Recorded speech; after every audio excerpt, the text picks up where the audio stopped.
ಬಂಟ್ವಾಳದ SPS ಕಾಲೇಜಿನ ಬಳಿ ಇರುವಂತಹ ಮಂಡಾಡಿ ಮಾರ್ಗಸೂಚಿ ಕಟ್ಟೆ ಹಾಗೂ ಅದರಲ್ಲಿದ್ದಂತಹ ಭಗವದ್ ಧ್ವಜ ಹಾಗೂ ಹನುಮನ ಚಿತ್ರವನ್ನ ದುಷ್ಕರ್ಮಿಗಳು ಹಾನಿ ಮಾಡಿದಂತಹ ಘಟನೆ ನಿನ್ನೆ ರಾತ್ರಿ ನಡೆದಿದೆ.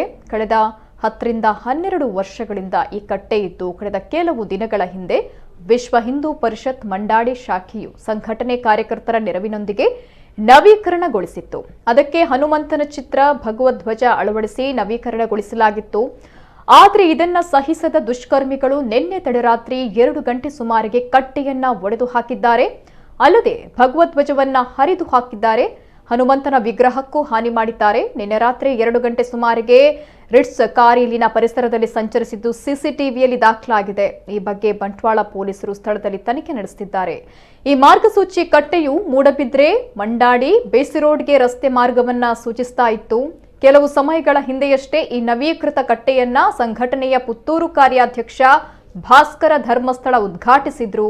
ಕಟ್ಟೆಯನ್ನ ಕೆಡವಿ ಹಾಕಿರುವ ಬಗ್ಗೆ ಬಂಟ್ವಾಳ ಗ್ರಾಮಾಂತರ ಠಾಣೆಗೆ ಬಂಟ್ವಾಳ ವಿಶ್ವ ಹಿಂದೂ ಪರಿಷತ್ನ ಜಿಲ್ಲಾ ಸಹ ಸಂಚಾಲಕ ಗುರುರಾಜ್ ಬಂಟ್ವಾಳ, ದೀಪಕ್ ಬಂಟ್ವಾಳ, ಸಂತೋಷ್ ಸರಪಾಡಿ, ಶಿವಪ್ರಸಾದ್ ತುಂಬೆ, ಅನಿಲ್ ಮಂಡಾಡಿ ಮೊದಲಾದವರು ದೂರು ನೀಡಿ ಆರೋಪಿಗಳನ್ನು ಬಂಧಿಸಬೇಕು ಅಂತ ಆಗ್ರಹಿಸಿದ್ದಾರೆ.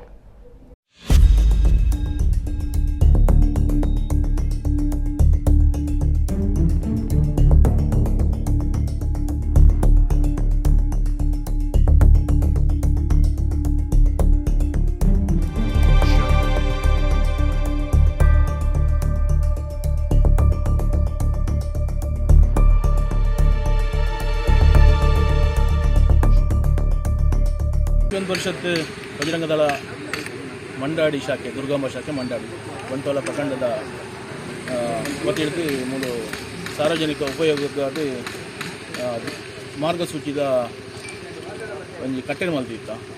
ಆ ಕಟ್ಟೆನ ಕೂಡ ರಾತ್ರಿ ಬತ್ತು ಎರ ಕಿಡಿಗೇಡಲ್ಲಿ ಬರ್ತದ್ದು ಐನ ಹಾನಿ ಮಲ್ತೇವೆ. ಪವಿತ್ರವಾದ ಭಗವಧ್ವಜನ ಬರ್ತದ್ದು ಐದು ಇತ್ತನ ಕಟ್ಟಡಿತ್ತನ ಹನುಮಂತ ದೇವರನ್ನ ಭಾವಚಿತ್ರವನ್ನು ಕೊಡತ್ತದು. ಇಡೀ ಕಟ್ಟೆನ ಹಾನಿ ಮಲ್ತನಂಚಿನ ಘಟನೆ ಒಂದು ದುರ್ದೈವ ಘಟನೆ ಮೂರು ಮಂಡಾಡಿ ಸ್ವಲ್ಪ ನಡೆದಿದೆ.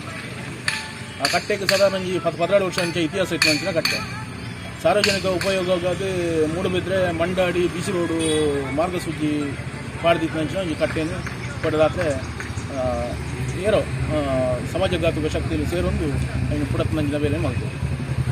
ಇಡೀ ನಮ್ಮ ತೂವೊಂದುಲ್ಲೈತೆ ಬಾಂಗ್ಲಾದೇಶದ ದೇವಸ್ಥಾನ ಪುಡತೊಂದುಲ್ಲೇರಿ ಬಾಕಿ ನಮ್ಮ ಗಂಗೊಳ್ಳಿ ದಲ್ಪ ದೇವಸ್ಥಾನವನ್ನು ಪುಡತೊಂದುಲ್ಲೇರಿ ನಮ್ಮ ಅಡೆಮುಟ್ಟ ಬೋರ್ಡ್ ನಮಗೆ ನಿದರ್ಶನ ನಮಗೆ ಮಂಡಾಡಿ ಬಂಟ್ವಾಳ ಪರಿಸರ ಮಂಡಾಡಿ ಬಂಟ್ವಾಳ ಗ್ರಾಮದ ಕಟ್ಟೆ ಒಂದು ದೇವರನ್ನ ಭಾವಚಿತ್ರ ಇತ್ತಂಚಿನ ಕಟ್ಟೆ ಪುಡತೇವನ್ನ ನಮಗೆ ದುರ್ದೈವ.